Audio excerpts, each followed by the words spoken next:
Listener to that track would find it hard to miss Phil Lynott's Irish connection. I asked Phil if he reckoned that Irishness had been a help or a hindrance to his career.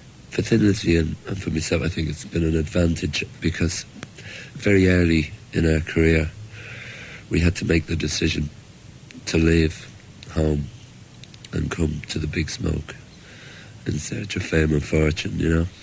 And whereas a lot of bands over here can keep the day job and keep the girlfriend and go home to mum for food whenever they like, you know. I think when you do make that choice, you definitely try a little harder because you're putting it on the line. You were on the line and you had to work very hard in Britain to really fight your way through, didn't you? Slogging up and down the M1, as the legend always goes. Yeah, that's the case. But, you know, I mean, it was good fun. It was about this time that you had the proverbial hit single as well, wasn't it? Whiskey in the Jar. Yeah. Well, we made 2 albums before Decca said, listen, why don't you record a single?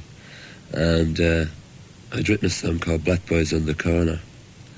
And we thought this was the A-side.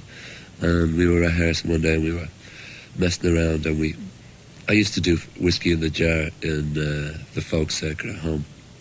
And so we were messing around one day doing it, and Ted Carroll, who was the manager at the time, came in and heard us messing around with it. He says, you should do that, you know. So we said, yeah, we'll do it as the flip side of the record because it'll be a good laugh for all our mates back at home.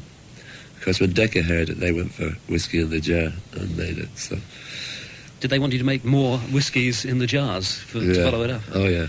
Everybody, I mean, everywhere you'd go, especially at home, you go home to Ireland and they'd say, have you ever heard this song? And somebody would start singing some Irish song to you, you know. You couldn't have a drink anywhere without somebody telling you what you should record next time. And this just made me adamant not to record another traditional Irish. Because at the time, I was trying to write modern Irish songs as opposed to rocking up traditional Irish songs, you know. I mean, this is what made us different, say, from Steel Span or somebody like that.